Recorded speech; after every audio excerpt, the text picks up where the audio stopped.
This is for the nerds, this is for the brainiacs, this what we deserve. Go ahead and play it back, you ain't gonna touch me, you not gonna do nothing, you are not above me, I bet you wish you was me, I know it, I know.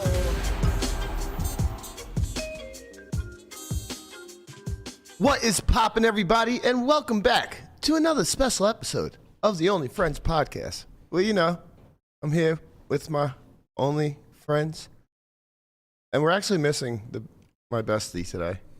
I don't have no Tortu, but he's out in the streets getting it poppin'. He's in the Win 600. He's basically the chip leader. You look great today, man. That shot. Oof, well, thank you. Looks fire. Yeah, he has too many goddamn chips is the problem. He's got a lot of them. Like 5th in chips coming into the day? He's probably like 10th Top now. 10? Yeah. What does a tortoise do with all of these betting chips? He doesn't want to risk them now that he has them. No, he is the antithesis of risking it for the biscuit. Nah, he's out there swinging the fucking... What do tortoises have? They have shells. Yeah, He's swinging the shell. No. They're attached. Well, I'm pretty sure I saw some type of cartoon where...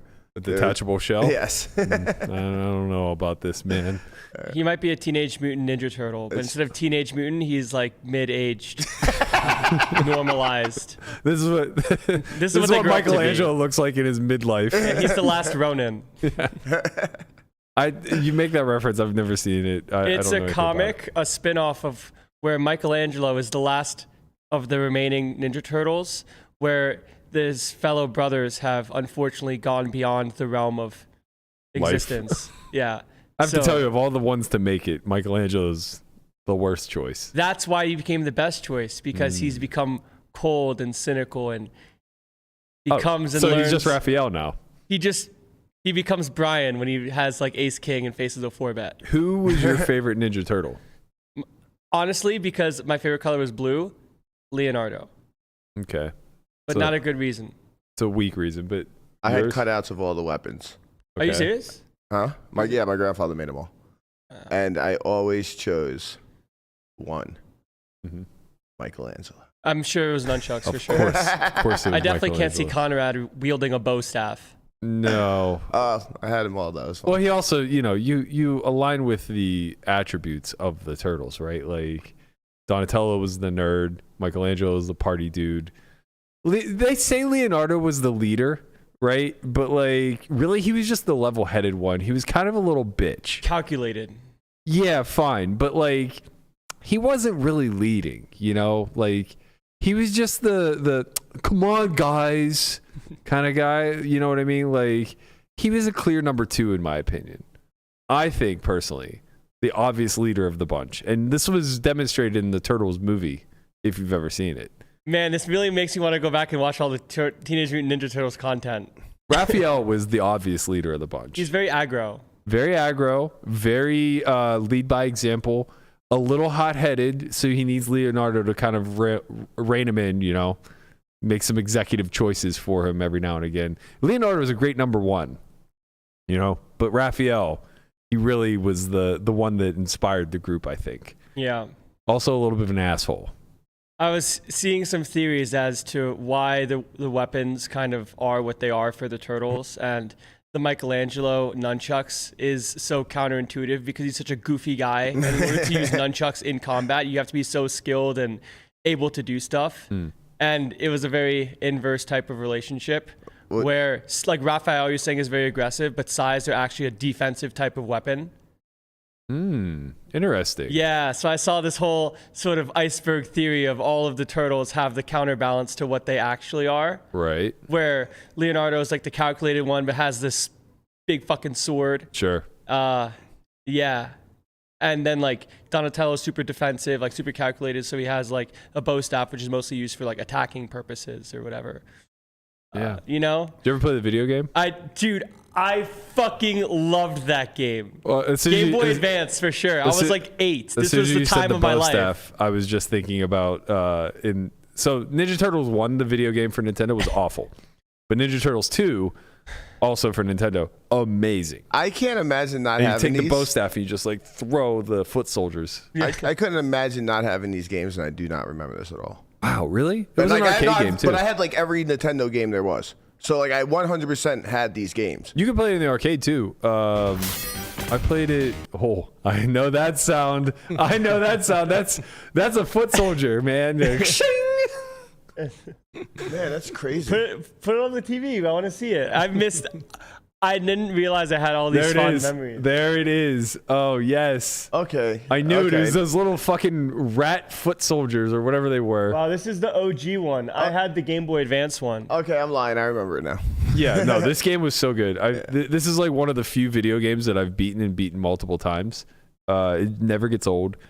The Manhattan Project was pretty good too. I think that was like the 3rd or 4th iteration of the video game that came out. But man, I think if I ever got back into video games, it would have to be like Super Nintendo and before. I think everything thereafter is like too advanced for me. You can buy a Switch and you can get every video game ever made, basically. Yeah, it's pretty strong. I remember when you had that But I want to play on like a 70-inch TV. You had that one phase where you got that console with games in it. We still have it at the house. Oh yeah. But no one uses it. I just wanted to play Mike Tyson's Punch Out, to be honest. Did you do it? Yeah. That was another game that I beat. There's like only a handful of games that I ever actually played to completion. And like Tyson's Punch Out, Ninja Turtles, Mario, the original Mario. Wait, what's it called? Is it called Mario? Super Mario? Super Mario? It's just Super Yeah, Mario. the original one for Nintendo. I beat that one. Never beat 2 and 3. And then I beat it for Super Nintendo.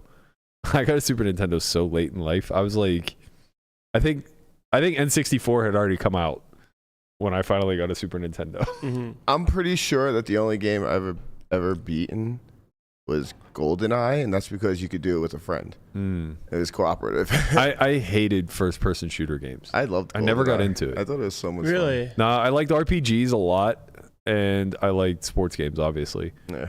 Tecmo Bowl was my shit. That was like Tecmo Bowl, Super Tecmo Bowl for Super Nintendo, like the best sports game ever created.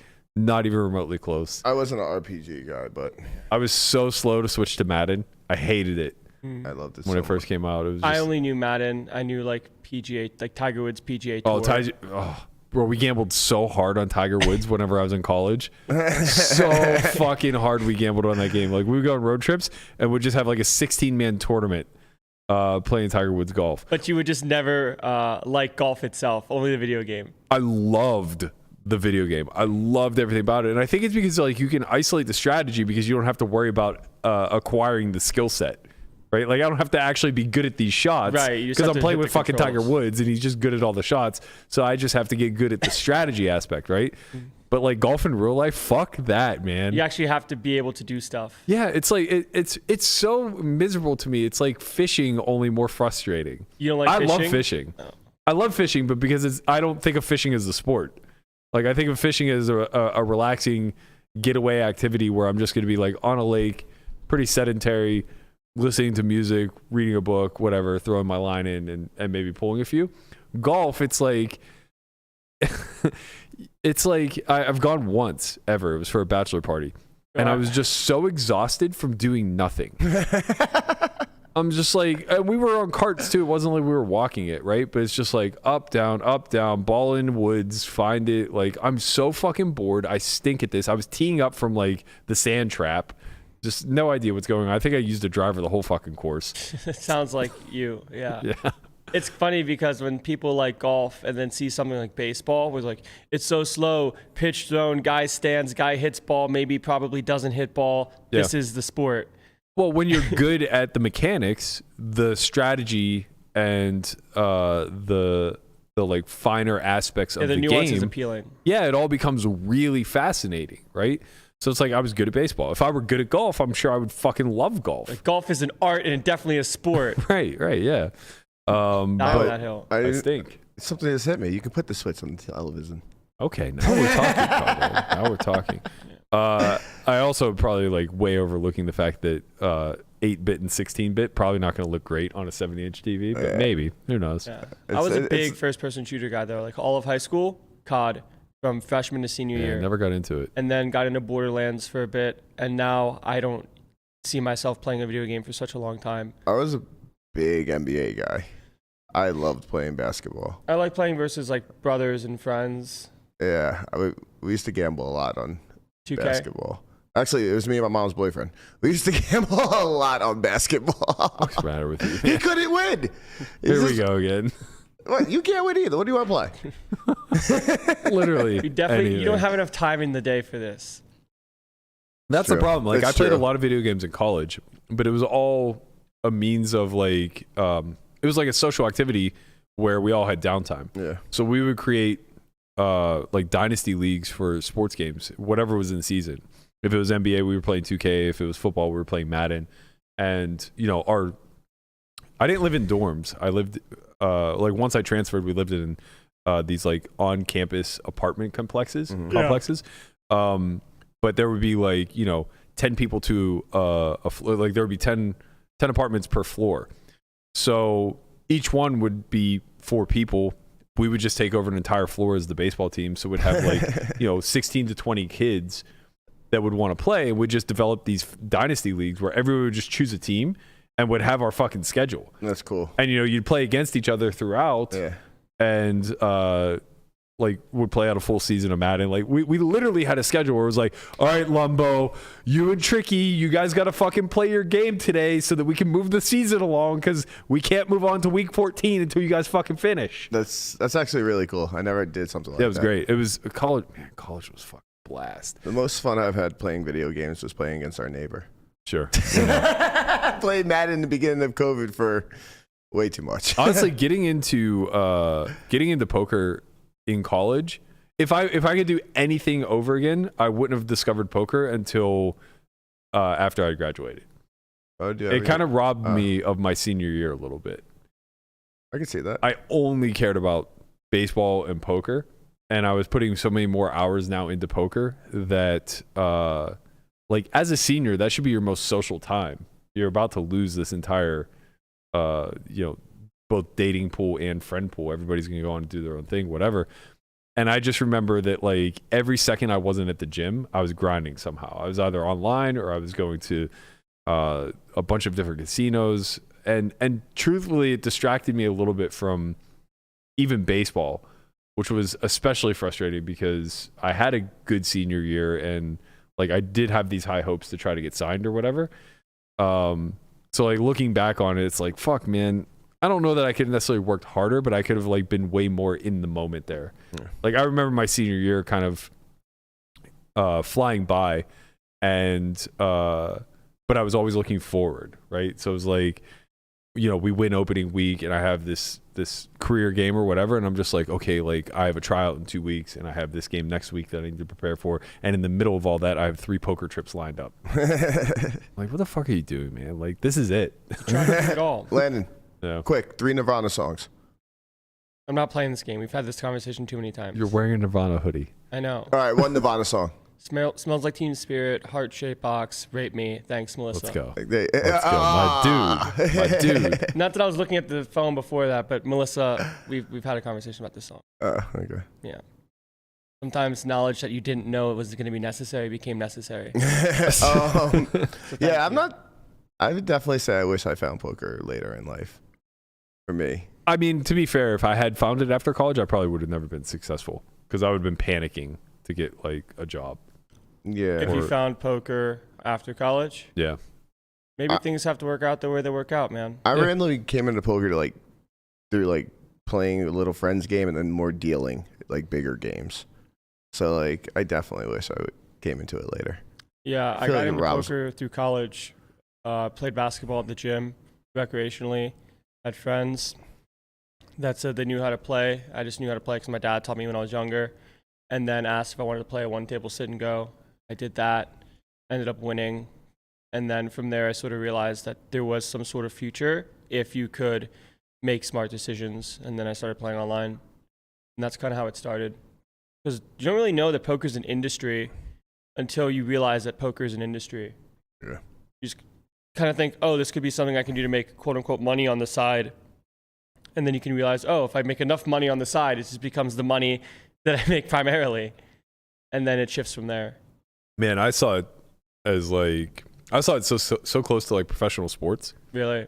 Well, you're 21 and you watch this accountant from the middle of nowhere, Tennessee, win $1 million. Yeah, I didn't see or that. $2 million or whatever. It's way different because of timing. Yeah, so like in my head, I'm just like, oh my God, this is sustainable. Not just sustainable is the wrong word. It was more so like Generational wealth. yeah, this is like I could just make $1 billion fucking dollars. See, I didn't see it from that lens because I was a little bit later. Yeah, Like I got into the game 21. What are you like? 45 now? 41. All right, so like 6 years later. Okay, yeah. I mean, yeah, when I was like really getting interested, high stakes poker was the main show that was or it was like one of the main shows that was out there to watch. and I'm saying this is like, you know, as I was like really getting my feet wet year 3, year 4, where it was like, okay, I'm going to do this professionally. High stake poker is on the scene.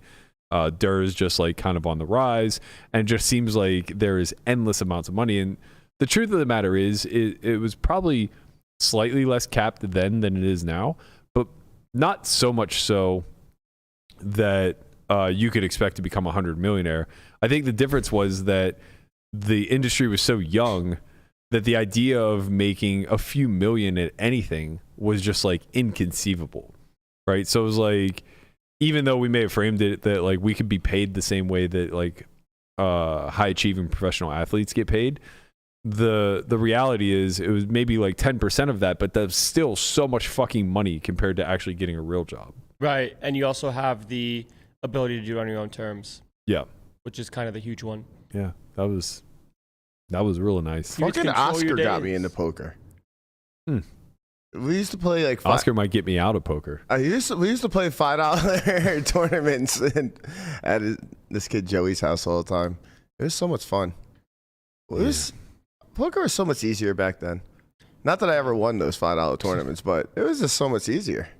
Well, you were playing for $5. It's usually going to be pretty easy at that point. It's pretty interesting talking about this timing wise, because a friend of mine that I used to play dorm room games with is actually coming to Vegas from today to Monday, and I haven't seen him in 3 to 4 years. But he used to be there when all of the winners from the dorm game would go walk to Whataburger at like 4 a.m. and everyone that didn't have any money that got dusted that day just went back to their dorm rooms and slept and got mad and sad. So we just have this Whataburger bond of What? College is great. You have Whataburger in Florida? Tallahassee, yeah. Man. I really do feel like from a social standpoint, like I don't think everybody should go to college for the education. Matter of fact, I think it's probably at this point like a pretty significant ripoff to even consider. But for the social aspect, I can't imagine spending that 5-year time frame doing anything else. Like I don't know how you guys do it. Like just getting thrown into the world at 18, 19, 20, whatever. Well, I didn't. I left. Well, whatever. I mean, like by 19 and a half or 20 years old, you were not in college. Yeah. Right. You're like not amongst your peers anymore. I don't know, man. It's like it's a sharp transition to go from the day-to-day grind of high school for 12 plus years where you're around a pretty comparable group, but like more specifically, you're in a peer group and you're doing like-minded things, and you know, you're kind of selecting for Right, you pick your peers. Yeah, the attributes that you possess, and then the ones that you admire in others, and you know, you curate this nice little social bubble. That's a good way of putting it. Yeah, a bubble. You create your own bubble. Right. That's the thing. And then it's like you turn 18 and it's you jump into the workforce. Like, Yeah. I could barely wipe my ass at 18, and I was a pretty fucking old 18-year-old. Like I'm exaggerating obviously, but like having taken care of my mother and everything through her addiction, it's like I was very far along when it came to the maturity spectrum, and at no juncture would I have been in a good place to like go do adult things, get an apartment, you know, all this shit. Yeah, there's stuff that you just don't learn in high school and college, right? When it comes to even taxes in general, or it comes to literally growing up as an adult, where it just sort of gets thrust upon you. And when I left college and I left that social circle of friends that I played poker with, and I went back home, I could say that those were really good years for me because I got better at poker, but I definitely got so stunted in every other form of life that I didn't have any environment. My environment just became myself. I lived by myself for 2 years and didn't have friends around me because my brothers were in college and my friends stayed in college. I lived 6 hours away, so it's not like I was going to go up every other weekend or whatever to go back and hang out with them. Then it gets pretty brutal, especially if you don't know how to get a job. I just think there's like no real roadmap for that age, like that time frame. Like, what the fuck were you doing at 19? I actually fell into a really so my mom was a pediatrician or a nurse practitioner, but soil and patients, whatever. So I was her medical assistant, and from there I started babysitting for every family in downtown Manhattan, basically. And I started like this babysitting business. So you were just like, but kind of similar to, well, actually the opposite of Landon, but kind of maybe similar to Landon now. You were just like only surrounded by adults. Yeah. And then children. I dropped out when I was like 16. So from there on out, I moved to Virginia for like 6 months, but then from there on out, I was working with my mom. Yeah, that's just so wild to me. My friends were like such a massive, massive part of my life at that time. So my friends were actually my mom's friends, kind of.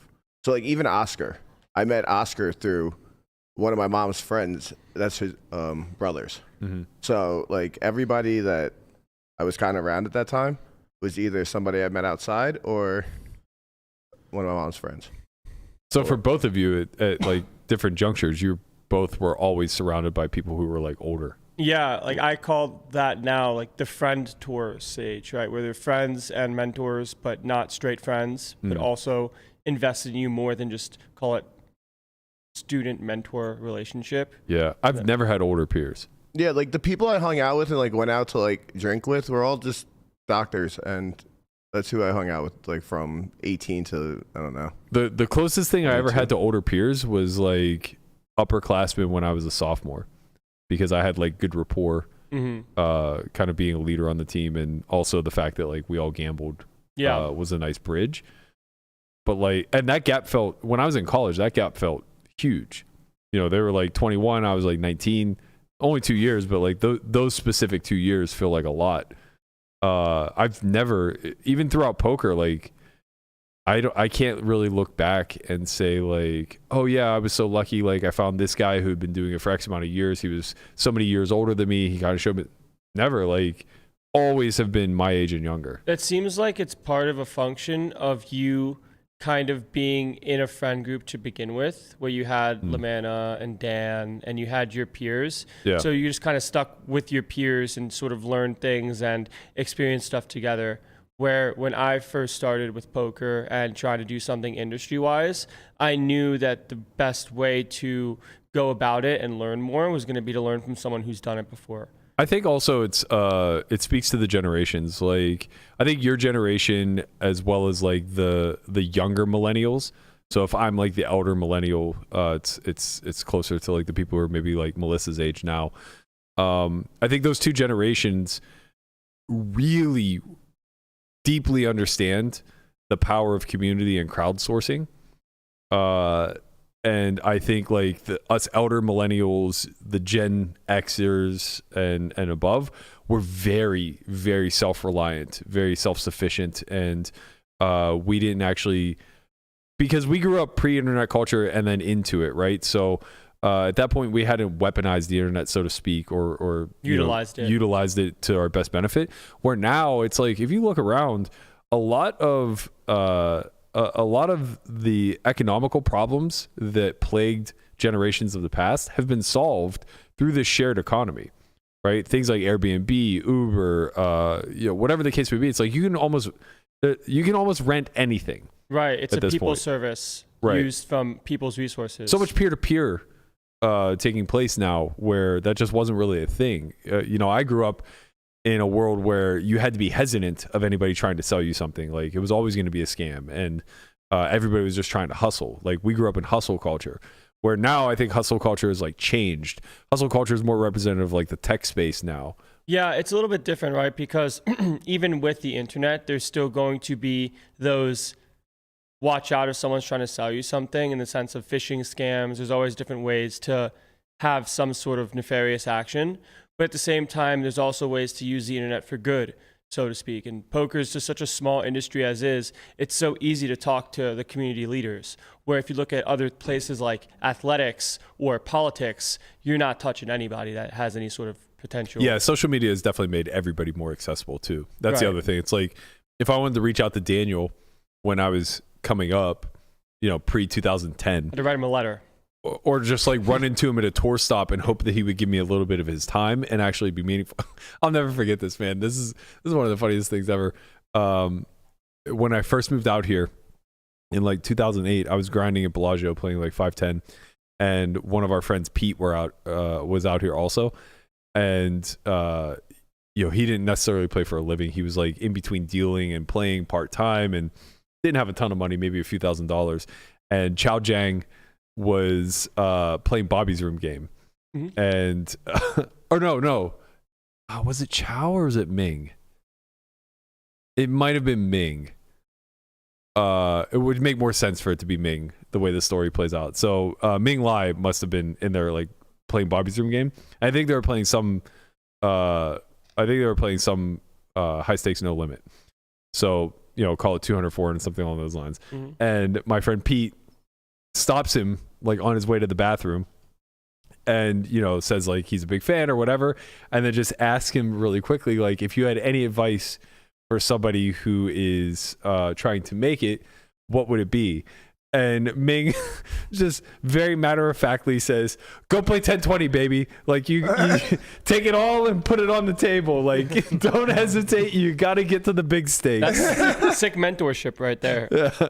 Right, because for me with Daniel, it just started with a bunch of memes and cat jamming, and now he's talking in YouTube videos on a Lex Friedman podcast that the young cat jammer is cat jamming the ace-4, ace-5, blasting it off. Yeah, it is pretty surreal because when Daniel and I started to develop a bit of a peer-like relationship, exchange phone numbers and things like that, that was a huge deal to me. It was like, oh, well, that means that I'm notably someone in this industry. This was early 2000 or like early 2010s. Right. So like, maybe 2013, 14, something like that. It's like, okay, like I'm turning the page in my career and getting to a point where I'm being recognized by somebody that I looked up to on the way up. Yeah, your idols become your rivals, so to speak. Kind of, yeah. But now it's one of those things where it's just like, if you have any sort of social presence whatsoever, especially a guy like Daniel who's really active on there, you're going to get acknowledged, and there will be like some sort of a budding relationship that starts. Like, I would never imagine 20 years ago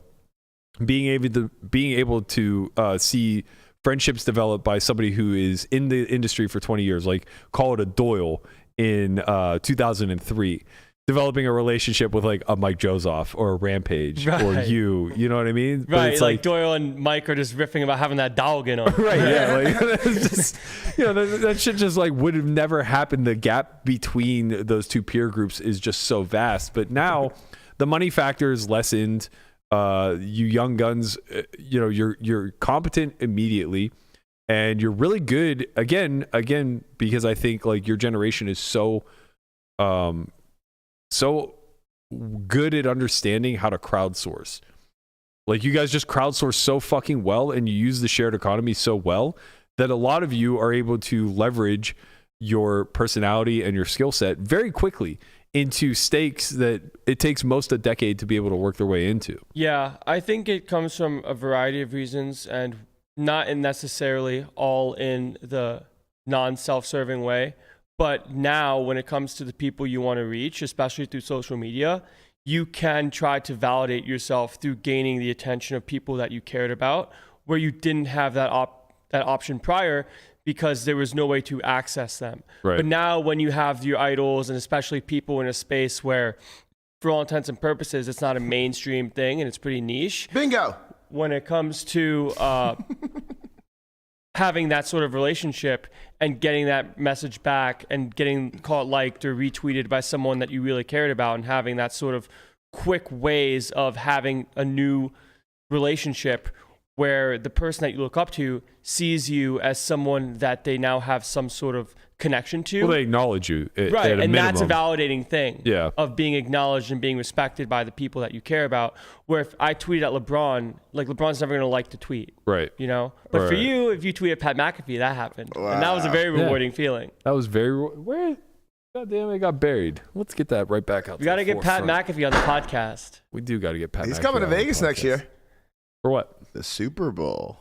He was here for the Pro Bowl. We just got to start now, though. He was here for the Pro Bowl, and he had just picked up pickleball, so I was just blasting him. I was like, yo, we got to go to Sunset Park, man. Like, I'm going to show you some shit. You and me, we're friends now, Pat. Yeah. Sunset We have to Park, start what this. time is it? Oh, It's that time to movie was get so live. bad. It's time to represent. That movie was so bad. What? It was so disappointing. Oh, my God. That movie's the best. I really thought it was going to be good, but it was really bad. I think we have to crowdsource getting Pat McAfee on this podcast. I think so.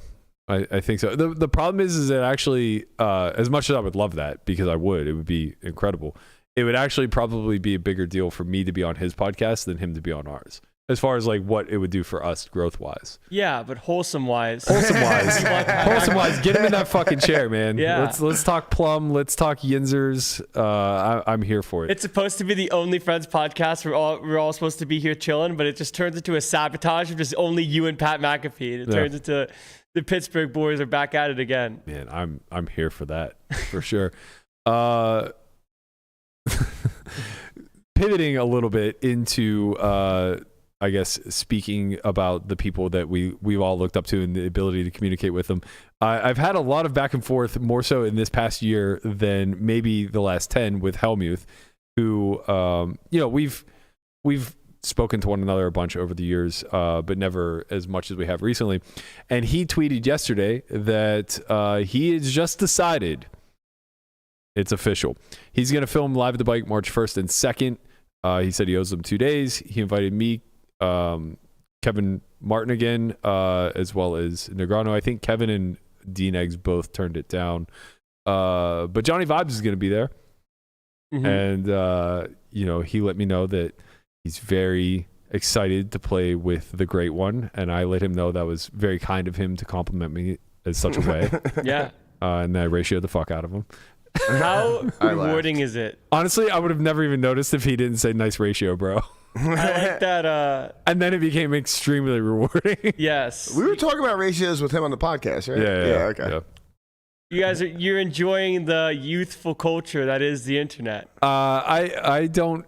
You I don't enjoy know if it, enjoy man. is the right word. You come back to the house sometimes, When and you dunk on someone, it's enjoyable. But like, I wasn't actually. I was dunking on Phil in that instance, actually. Right, just the sense of ratio culture in general, where like you get enough upvotes on the internet, and you go, I ratioed the fuck out of him. Like, Sometimes honestly, it's very. I'm growing to dislike Twitter, and that's bothersome to me because it was my favorite platform for a very long period of time. And I don't know if it's a combination of there being a shift in like social culture as a whole, or if it's actually just like the way that Elon took over and like what he's doing to the algo and everything else.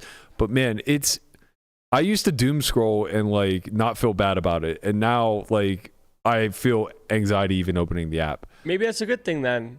Spend more time outside. I mean, the thing is, usually I'm scrolling outside, but Stay more outside. it's more so like you can't seem to curate anything meaningful off of the algorithm anymore. So it's like, you have those two tabs, the For You tab, which is the algorithm derived content that they think you're going to want to enjoy, and then they have the Your Followers tab. But the problem with the Your Followers tab is it still has this algorithmic aspect to it where you're forced to consume everything that the people you follow like, tweet, retweet, quote tweet. Like, I mean, you just end up. I follow like 95 people, and if I just look at my people that you follow tab or whatever, it equates to me having followed like 600 or 700 people within the space. So it's like, oftentimes that's why I don't increase my follower count, is because I'm seeing you anyway. And if I increase it to now including you, I have to see the derivatives of everything that you also like. I see you and you adjacent. Yeah, it's like I don't trust any of you to create content for me to consume. It's awful. I don't even trust myself. Right. But yeah, Twitter's changed. Honestly, like I think it's just the aspect that so much of social media is algorithm driven, and people are getting much better at figuring out ways to quote unquote hack the algorithm or manipulate it in their favor. So like, for the last year, we've seen this trend of Twitter threads. I hate it. I'm over it, man. I just can't. And not because I don't think threads are valuable. I think the thread aspect is awesome. I love good, well thought out threads. They're like a short blog post. So chat GPT threads. That's the problem. Almost all the threads that you see now are just a means for engagement farming. It's the engagement farming that I hate.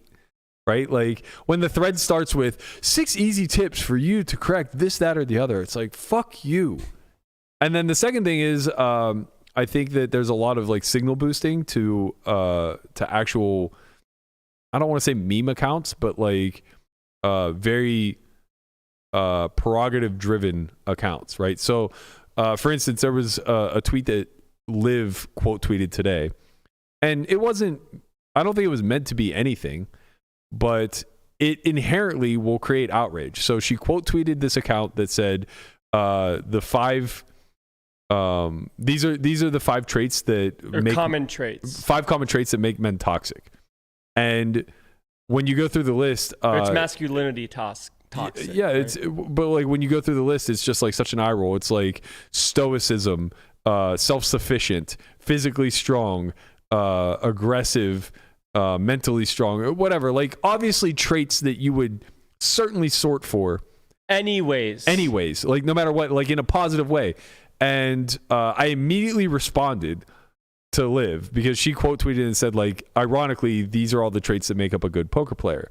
And I immediately responded with like, this fucking list, Jesus. And then I looked on the account that she was quote tweeting, and it was like a super hard driven anti-woke account. So obviously now this is a meme. Right. They're just basically saying like, this is what woke people would have you believe. So now I have to go back and delete my tweet because I was outraged at something that isn't actually real. And like, this is, it's all gone so far, and it's all a means of manipulating engagement. Yeah, it's engagement farming. It's a seek tweet. Yeah, 100%. And I used to seek tweet and still will seek tweet sometimes. But I've definitely been a lot more conscious when it comes to the personal platform type stuff. And I've honestly been tweeting sort of less in that regard and staying off Twitter as much. Where when you're kind of just like shit posting, you don't really have in the back of your mind the impact that it could potentially have. Yeah. But now having that in the back of your mind and thinking, oh, is this actually a good idea to tweet this? Then you start realizing it's probably no. Right. Man, we really do great jobs at tangenting. We managed to talk about how we got involved in poker and the evolution of, or the gap closing in the peer to age group differential, all from talking about video games. Yeah. This time now, we managed to talk about like social media and engagement farming somehow off of Hellmuth announcing that he's going to play live at the bike next week. Well, that kind of is a seek tweet, right? No, 100% was it. He is the king of seek tweets, and not intentionally. It's just the way that he speaks, which, God bless him for that. Yeah. You need a good seek tweeter in the mix. Yeah.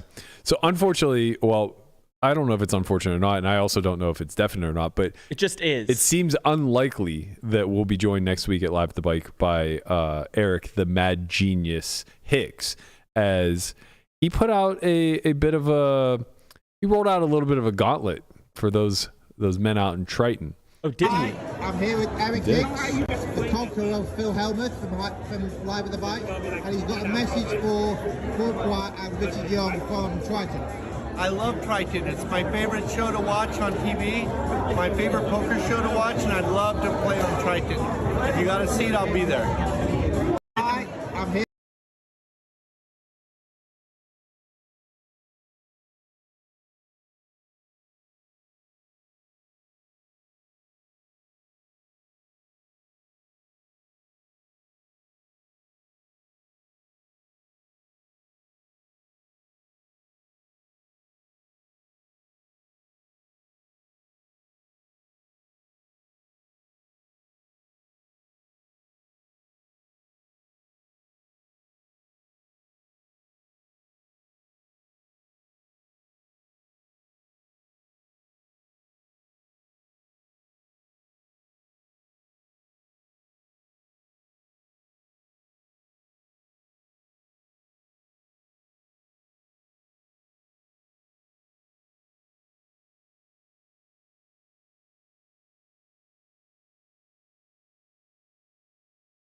Oh, well, I guess there is a lot of context there to bring that whole story back.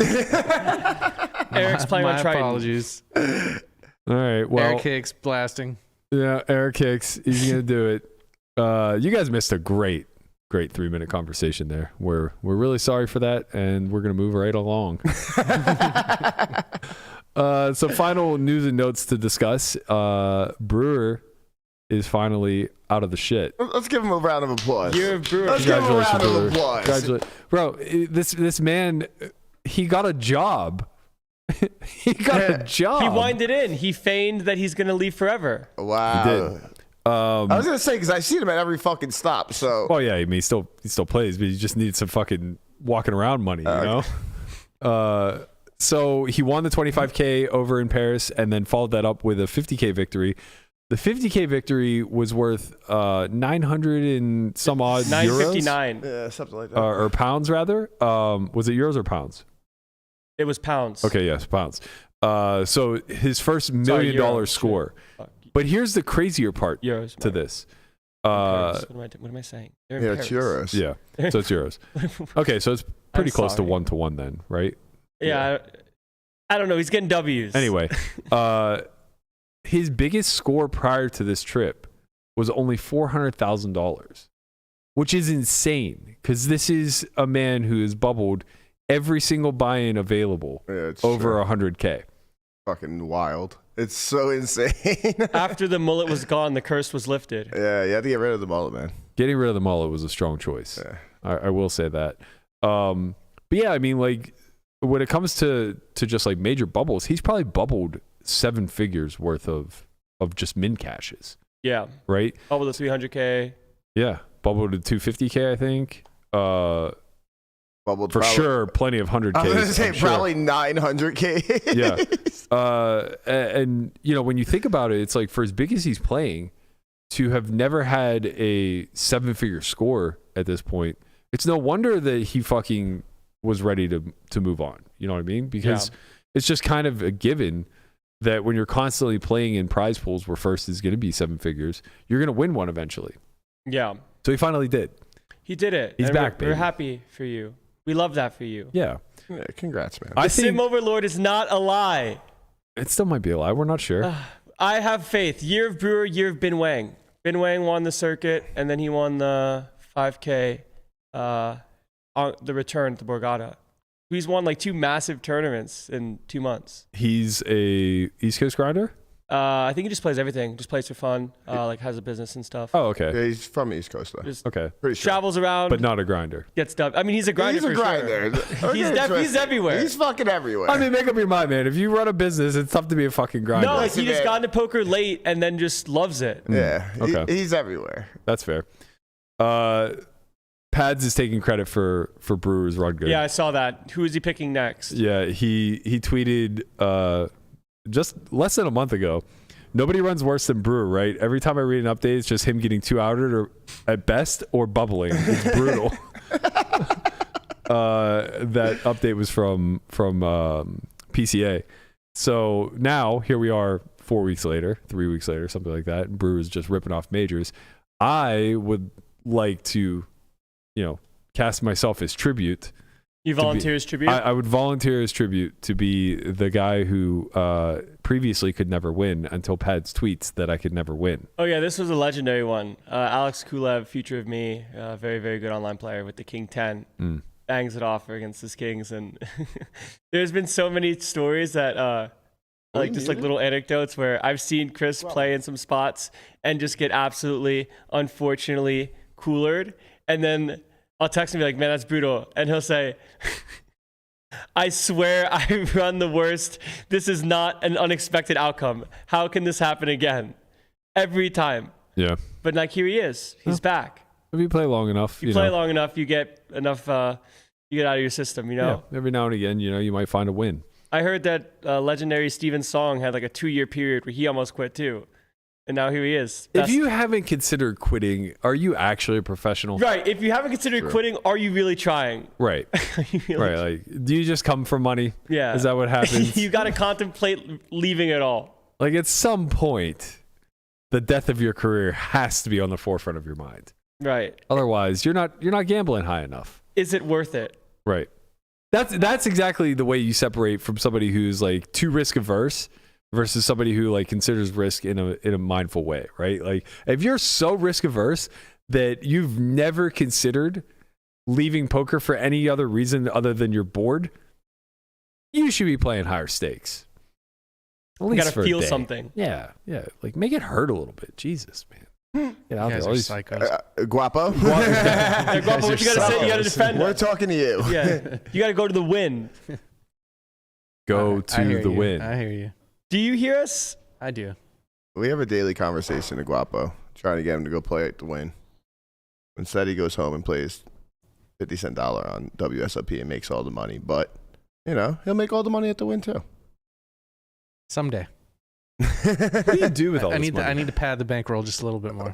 Yeah. What do you like 200 do? buy-ins or something. I mean, we should stop shaming him because he's willing to work for nothing since he's so rich from playing these small stakes. Guapo has the most money in this. Probably true. That's why they call him Guapo. That's actually not true. I actually get a pretty good amount of tortillas from everybody, so. Tortilla. There you go. No. Yeah. No, don't you fucking try to spin. We have to hijack this bit somehow. I was going to say that we have the majority today on the Tortuga fans, but then after you doing that, I can't stand with you either. So now this is a Truxican standoff of stop with this nonsense. I listen, I'm on board with you, man. I also hate it, okay? You just tried it. I know, because I'm trying to get rid of it. Maybe if I can do something that's more annoying, it'll go away. It don't look good, cuz. Don't look good, cuz. Yo, shout out to Corey. There's 16 left in a ring event today, too. Yeah, well, he doesn't have enough. Might as well give him number 6. And you got to give him number 6. I honestly, do you think he has to just be playing for the merch at this point? Right? Yes, he didn't go to the fucking 600, 200K so he could go play a $400 ring event. Right. He told me that they were running a 3K with like 50 people, and I go, "What did you bag then?" He goes, "The 400." I go, "What's first?" He's like 14. You just want fucking jewelry, man. Like Corey has added to the swap collection. In what? He fucking got him. Corey and I swapped a couple days ago in a 250 and a 500, and he won the 250 and got third in the 500. Online? Yeah. Jesus he Christ. fucking scammed him. He honestly, Landon just hits the Reds button, and then he goes into the lobby, and he's like, all right, who can I swap? Who's going to win today? I just know who's going to win because I know I haven't gone through enough pain. He's got lobby reads. Yeah, you don't want deck reads. You want player reads. Yeah, you know? that's sharp. You want to know who's going to win. And Corey's very good at all-ins. I watched him play final table and just like win like ace-7, ace-king, jacks versus ace-queen in like standard spots. So it's just like, okay, you're going to win this tournament. God, what's that like, man? What's it like? It's been a while, but it'll come back. It always does, right? Well, Landon. Does it? Well, you should win enough times if you jam ace-5, right? I'm here to tell you, sir, that the highlight of your career may actually be never putting it in with ace-5 correctly. That might be what you are known for. That could potentially be what's written on your tombstone. Here lies a man who overvalued ace-5. R.I.P. Simlord. I'm okay with that. R.I.P. Child of the Sim. Believe in the What are we math. talking about today? Well, the show's almost over. All right. No, that's not entirely true. But the main topic of discussion that we will address. we'll address and end on. Hold on a second. Let me make sure the mics are on. And they haven't been? No, I'm joking. Sorry. Is that bad timing? Sorry. No, it's totally fine. Tanking, man. It's still a thing. It's still a thing. It's becoming more of a thing. These nits only want one thing, and it's fucking disgusting. It's fucking disgusting. I can't breathe. I like Yoh as a person. I do. That's cool. I think he's a fine human. He's fun to be around. He is miserable to fucking play poker with. I played with him twice in the Win Series, and he just didn't play any hands, so we only had to suffer through 45 seconds to like 2 minutes pre. Miserable. He's a nitty, and he's goddamn slow as paint drying. And I think the only thing that frustrates me more than those two things combined is when there is a clear, what's the word? Like a clear performance element added to it. He does this routine. He was doing it on Live at the Bike when we were playing Cash, and it was just like insufferable. Yeah, everybody's playing so fucking fast. He did it on the win stream too. And it's like he does this thing where it's like card cap, glasses down, hat down, hands over cards, mouth agape. It's a ritual. Yeah, but it's like you could have done it. You could have gone through this ritual while everyone else was folding. I'm like 95% sure that I had at one point told him like before it was on him to start doing his routine before. Because it's just like, dude. I mean, you're taking a very long time to fold every time. Yeah, he was getting shamed pretty hard when we were playing Cash. And I don't know where the line is necessarily drawn between do what makes you most comfortable and keep other people in mind. But I know that he crossed it a long time ago. Yeah. Like, I don't know where the line is, but he for sure crossed it. Jordan Christos long ago crossed it. I've never played. I played with him once, and he actually played so quick because I think it was like the end of registration, and he was just getting it in. I'll never get it. But so what happens? What ended up happening in this EPT Paris hand? So the clip that you guys just saw was 45 seconds of him tanking. Where at the end of the clip, he still had not made a decision. Who knows how long he tanked for? I'm not sure. He ultimately ended up jamming. I think it was near the bubble or whatever, and got called by better. But the whole decision was for 5% of his stack. Like, if you go down the thread, you can see the conclusion video, and he ends up paying off like what looks to be 6 chips from maybe a 200 chip stack. So it's like I'm sure it was a big strategic decision. I highly doubt it was one that warranted the routine and time that was taken. But I think that it reopens the conversation that we've had many, many times and will continue to have until something is done about it, of what the fuck do we do about these tankers? Because 2 things are happening. Number one, everybody who chooses to not tank is having a lot of EV stolen from them collectively. Right. I think, real quick, is that people don't realize how much EV there actually is in doing it. And the answer is a lot. Right. Well, yeah. So that kind of carries me to 1B, I would say. The people who are most abusive of tanking are not elite players, with the exception of Vogelsang. He's in a lone category all his own. Everybody else who's tanking is tanking because it's the low-hanging fruit that increases their bottom line the easiest. It doesn't take any skill, right? Like, you just stall and you win more money than if you would play. So it's low-hanging fruit. It's the same as like seed hopping in cash games, or opting out of straddling when the entire table's doing it, or if fish are doing it, making sure that you're sucking all the EV away from them and not giving anything back. Like, there are just very clear low-hanging fruits within the game structure that allow people who can't win otherwise, or maybe can't win as much otherwise, to increase their bottom line. And to me, that's where rules need to come into place. Wait. Do you have $613,000 of winnings? I do. Oh, okay, keep going. I have a score bigger than that. I just wanted to make sure. So yeah, we're gonna get into it. The second point that I was gonna make. So the first point being that these players are obviously stealing EV from those who don't participate. The second point of why this is becoming a widespread issue and why we need to pay a lot more attention to it is that there's also a lot of misrepresented blame, I would say, miscategorization of people who are guilty of this. Asher Conniff tweeted today, this is something about like Euros. Like, this is what makes Euros insufferable or whatever. And like, it's not fair to Euros. No. Like, it's not Europeans that are doing this across the board. I mean, it was pretty slow in Bahamas, and there was mostly Europeans. Sure. It's also pretty slow if you play a fucking 10K 6 max.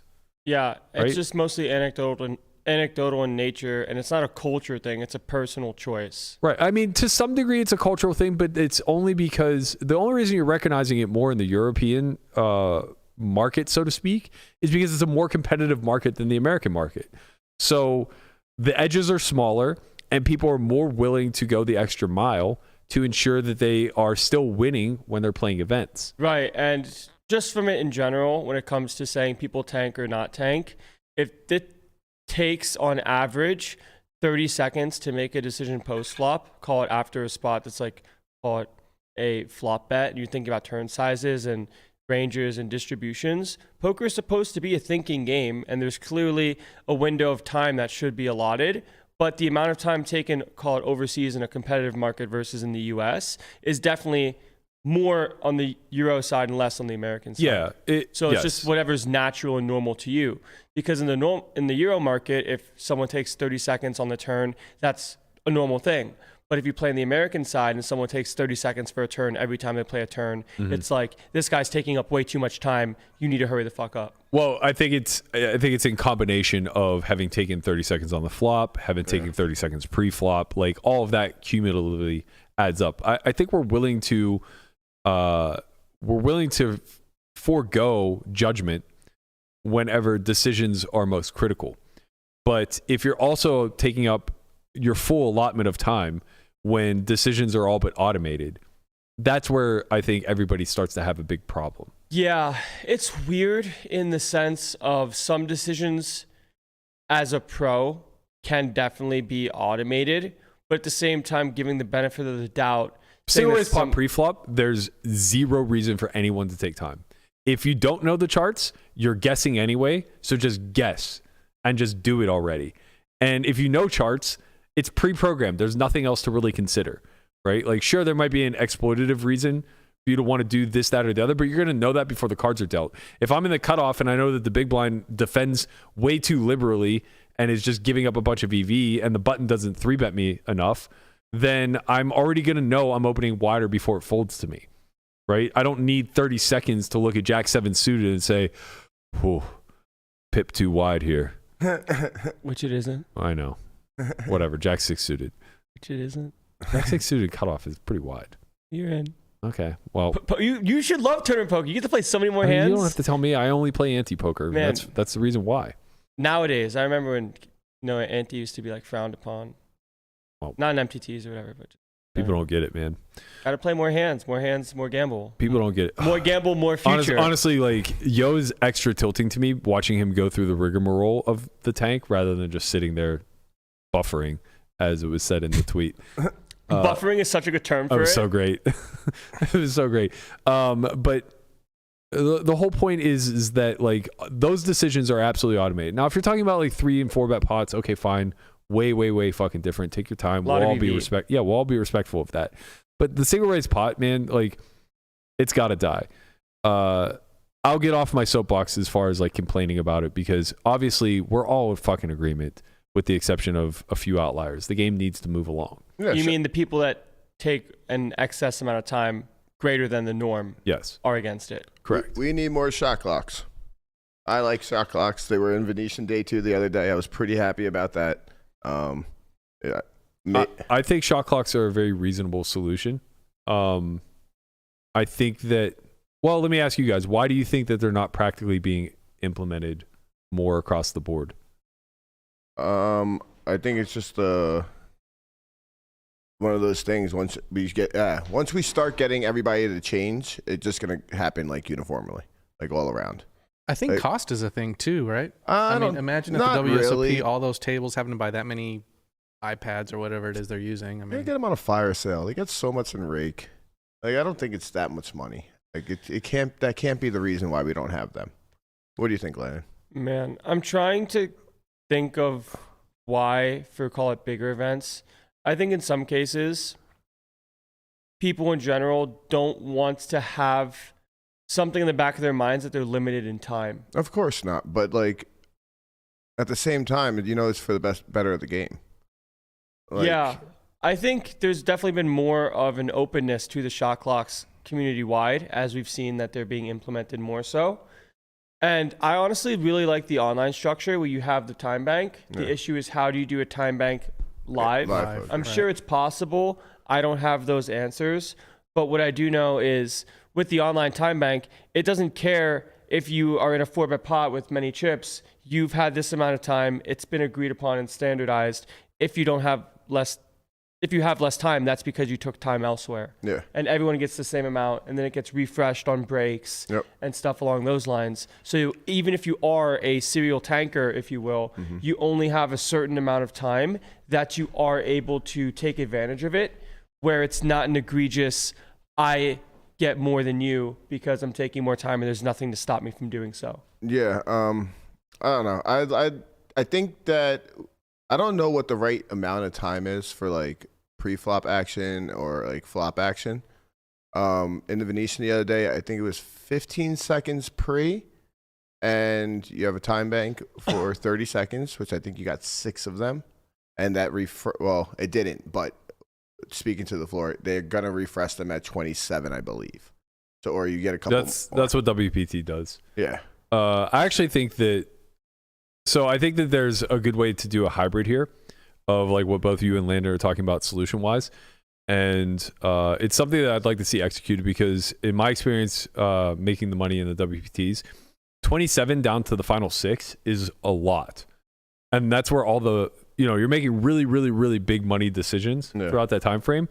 So only being allotted like 3 minutes of time extensions is relatively short, in my opinion. Yeah, I kind of agree with you. It's kind of like irresponsible, maybe a little bit.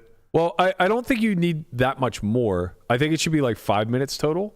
But I think the way to properly do it is to have different time chips. So maybe 3 separate colors. One for 15-second extension, one for 30-second extension, one for a full minute. Okay. So like at Live at the Bike, we do 6 1-minute extensions. And I think it's like one of the worst structures that you could actually implement. Yeah. Because there are a lot of situations. If you watch when time chips are used, there are a very large number of situations where a time chip gets burned for an extra 6 seconds, an extra 5 seconds, an extra 10 seconds, right? Like it's literally just, sometimes you're just trying to collect your thoughts in a big spot, and you're unaware of the clock, and the next thing you know, you're counting down 5, 4, 3, 2, right? So like now you have to burn an extension. Having those 15-second extensions in those scenarios would be great. So I think like you should get a lot of 15-second extensions, like call it 10, and then maybe like 4 30-second extensions and 2 1-minute extensions, something along those lines, right? I like that. So it's like 5 or 6 minutes total. I think that should be only implemented after 27 left, though. Like, or like when you're playing for bigger money. I don't think it should be like everybody should have like. What's the difference? I actually think it's almost more important for the bubble, because if you just give like say 6 1-minute extensions pre-bubble, it's easy to just like burn those and like waste clock. Yeah. Although I guess they don't really go. I don't think they actually start using the time banks until hand for hand. But but it really does need to be something that's pre-bubble, because like the bubble is one of the most egregious spots where people are just burning clock. Yeah. Right. Maybe you're right. So like if I only give you 2 1-minute extensions, now you have to burn like it's very obvious now if you're burning a bunch of 15-second extensions and you have no decision. Yeah. Because it's pre-flop. I think like now we could start to give the floor the power to rule against that. But we would there would obviously have to be some sort of caveat in the rules of like the time extensions are a courtesy, not a right, that type of thing. Which I think would be pretty important to actually put in there, because if you just make it a right where you just say, okay, everybody has 5 minutes, then they can spend them as they see fit. Collectively can use it all. Yeah. I mean, like, and maybe that's okay. Maybe that's okay too. I'm open to both sides. I mean, no, I don't like that, because like if everybody have 5 minutes and you have a table that's short, right? Like, but if they just burn all their 5 minutes and then they're clockless for the rest of the event, like, I mean, they're at a pretty big disadvantage once you're in the money. Sure. Okay. It's a give and take, right? It's a risk reward. I'm okay with it either way. There's obviously strategy involved in both, and I guess I'm more open to whatever the cleaner solution is as far as not involving subjectivity so much, because that's the biggest issue with the current system, in my opinion. The calling the clock system. In this hand, Yoh had it was a different hand than the one filmed, but in another hand on the bubble, Yoh had the clock called on him 3 times in one hand. Yeah, that's just hard. That's fucked up. I mean, it's just like, what are we doing here? Like, at some point, you have to not even give him a countdown. And the second that clock is called, just say, like, your hand is dead in 5, 4, 3, 2. You know what I mean? Like, yeah. Considering the clock calling you 3 times means excessive amount of time was taken on the streets that they had to get someone else involved to make you make a decision. So it definitely gets to a point where it becomes too much. I mean, if they can just put the chess clock on, like on those iPads, there's just no clean way to do it. Yeah, you're right. It's just too hard. Software-wise, it's nice for the GG software, right? Because with GG and for final tables, everyone gets the same amount of time, and then once your time bank goes to 0, your hand is now dead. Yeah. So you can't really implement that as much live, can you? I kind of think that there are a few creative solutions that could be done that may be a little difficult to execute, but could potentially change the culture altogether. And it's really about disincentivizing stalling, right? Right now, stalling is just, you're rewarded by making money. A lot of it. Right, which is a big problem. I think there are a few alternative solutions. So first and foremost, I want to say that, the notion that shot clocks aren't being utilized now because it's like a net negative for the rec. That's the worst argument I've ever heard. It's terrible, because the fact of the matter is that was the same argument for why we don't want to do a big blind ante. That was the same argument for any sort of structural change we've ever had. And nobody adapts faster than recreationals because they love the fucking game and want to be there. So anything that long-term is in their better benefit, they'll just adjust, period. Like, Rex didn't like time over rake because, like, they felt the payment, right? It was the hidden cost versus the accepted cost. Yeah. But, like, rake is obviously substantially worse for them, like night and day. And eventually, like, that was just explained throughout the years. And now, recreationals are going to love time games over rake game.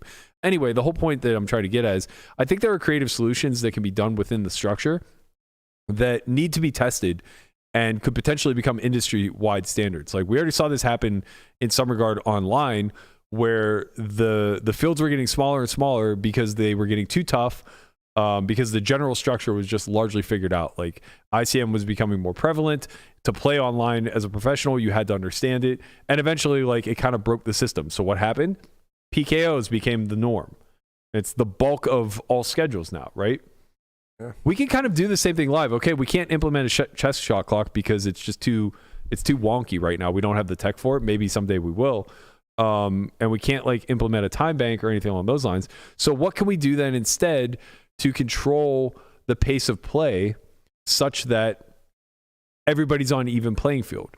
I think that there are 2 solutions that are kind of out there, but stand the chance to be viable, assuming that there isn't something I'm overlooking mechanically that would be a problem. And I think the first solution is you just play hand for hand the entire event. And I don't mean in the sense of like, everybody deal a hand, now stop. Not in that regard. In the sense of every table just plays at their own pace. And you play, call it 200 hands in day 1. Don't care when you finish, right? If you're at a fast table, you finish early. If you're at a slow table, you finish late. That type of thing, right? And players will still have the liberty to call clock. The floor staff will still be in charge of managing it. Maybe we still even use a shot clock to ensure that the pace of play doesn't slow to a crawl. But why not just play 20 hands an hour for 10 hours, right? What's the issue with this? What about seat changing and stuff? Like tables break, and like you're just gonna be on a different. No one's ever gonna play 200 hands. Like no one, the tournament's never uniformly gonna play 200 hands. Like everybody in the tournament. Well, what you're saying though doesn't really matter because that'll always be random. What does matter though is that the blinds don't go up until all the tables have completed their quote unquote level. So like if you're playing 20 hands per level, so to speak, then what you're saying is true, right? If table 1 has finished, they can't go on to the next level because they may get a player that was still currently playing the previous level, right? So you're right. That's the obvious hiccup. Yeah. Is that everybody would have to play within so breaks would be weird. Yeah, that'd be pretty awkward. Breaks would be a little bit wonky, right? And you would also have to do like short breaks pretty much every level to ensure that tables are caught up. Okay, so like maybe that idea isn't necessarily easily achieved. It seems like it's in the right direction though, right? Like that's what GG does at their final tables. They play hands instead of time, which seems to make a lot of sense. Although it makes less sense at the final table than it does prior, right? Because there's no stalling at final tables. Well, there can be in spots where the blinds are going to go up. Sure, to time your big blind. Button, you time a small blind, you time someone that's short going to be in the big blind kind of thing. That's fair. So my second idea that again is like pretty out there is take away the survivalist incentive, or lessen it, I should say. And one of the ways that you could do that is to make mystery bounties the norm, right? So if you made mystery bounties the norm, and instead of putting a third of the prize pool to the bounty prize pool and 2/3 to the normal structure, you inverse it, where a third of the prize pool is being played for, but 2/3 of the prize pool is actually a part of the mystery bounty. It really alters the ICM incentive significantly. Really does. It would also then make tournaments more like max gamble. Yeah, it would increase the variance of tournaments for sure, which I think everybody's fine with. By a lot. Yeah. Well, it would just change the strategy, not necessarily the actual variance itself. Well, there's less of the prize pool that you will be able to allocate because right. So there's less of a desire to survive as far as like laddering goes. Then win but rates there's a huge desire to survive so that you can keep accumulating bounties. Yeah. So it's kind of this like, that's what I mean. It's like there's a dichotomy. Yeah, which is good. I think that conflict is very good because stalling is very bad now because you need chips to bust people. Yep, and you just want so to navigating like an average to below average stack is bad. You just want to play more hands. You just want to be able to bust people. Yeah. Yeah, I mean the structure would very likely speed up, and we would probably actually have to go the opposite route and implement like some structural changes, like running double levels or something like that to slow it down. Because what you're actually saying is the game would play bigger, right? The stakes of every level would effectively be larger because there's so much more incentive to playing all in pot. Similar to PKOs online. You definitely want to play more from the start as well. Right. Which is also good. Reducing max late reg times, always a good thing. Yeah. I think that there's a lot of good that can come from it. And the mystery bounty aspect of it is enjoyable for one. It's enjoyable, and it's also just like irrelevant that the prizes are at random. If you win the most bounties, you're going to accumulate the highest EV in the bounty prize pool the majority of the time, right? And I think like the obvious pushback would be people saying like, oh, it's too much of a luck factor as far as like how much of the prize pool you accumulate.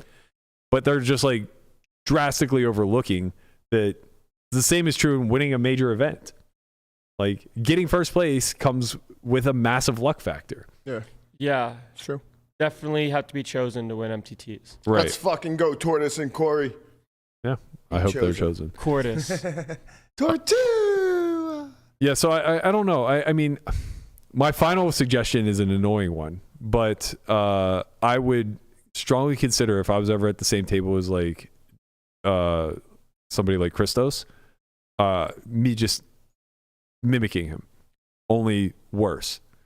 Like folds to me and I don't even act. I just sit there with my cards in front of me until somebody calls clock. This is not the thing. I feel like this is one of those things where you're saying that not to fight fire with fire, because there are some people that will then take it to the next level and then try to be more annoying than you. The thing is, Well, I think if you get 10 tables in an event doing this, right? Because like, here's the thing. If I do it, if he's already naturally doing it and then I do it, change will come immediately.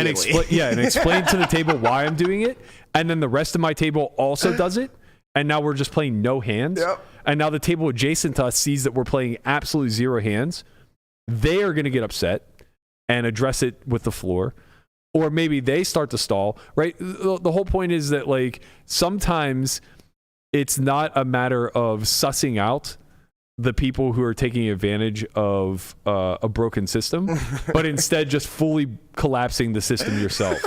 This is such a fucking horror show. This is the opposite of be the change you want to see in the world while being the change you want to see in the world. Not always. Fucking great. Sometimes you just absolutely have to, because like here's the thing, a guy like Savage is hyper aware that stalling is a problem, that slow play is a problem, but it's not such a big problem that he or anyone else in the industry is willing to stick their neck out on a line and make a very aggressive sweeping change, right?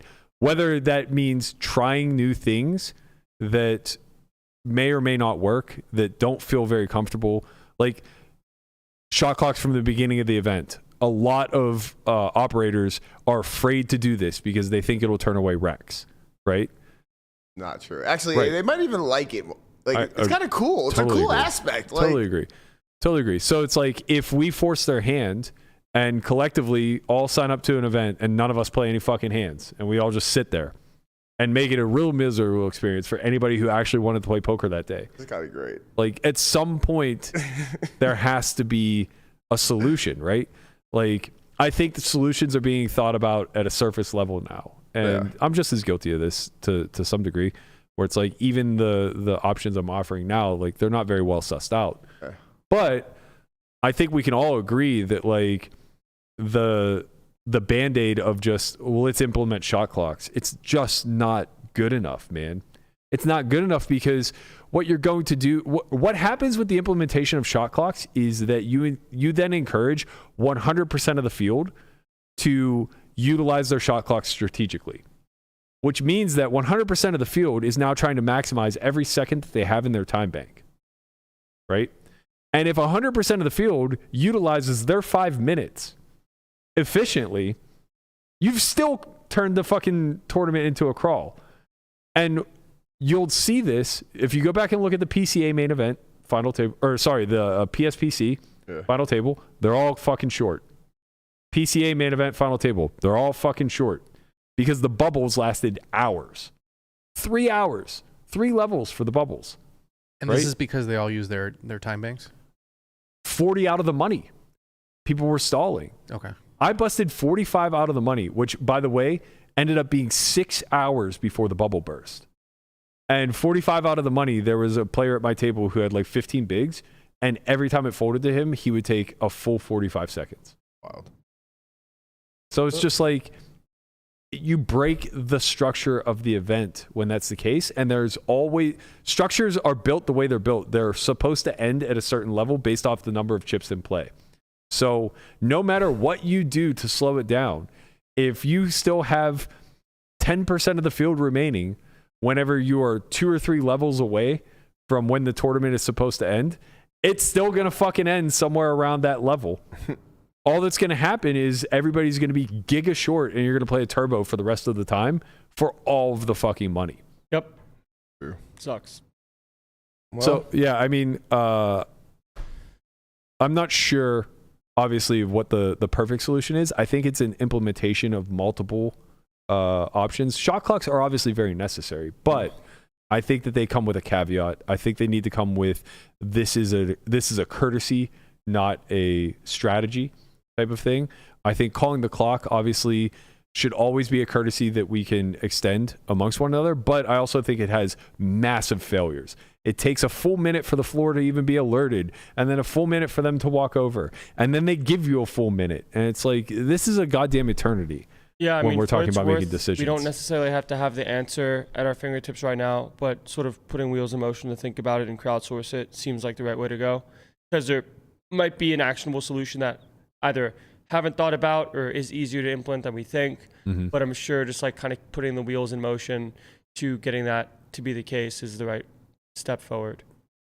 Yeah, and I mean, Like, I don't have the answers, but I know, like, thinking about it might be able to. right. And honestly, like in the short term, all we can continue to do is like shame these people into playing faster. Yeah. And that sucks. That sucks that that's like our number one weapon. Yeah, But, it seemed like the weapon. Yeah, weaponizing slow. yeah. Yeah. I mean, what else can you do? Especially like when guys like Christos are convinced that that is what make them good.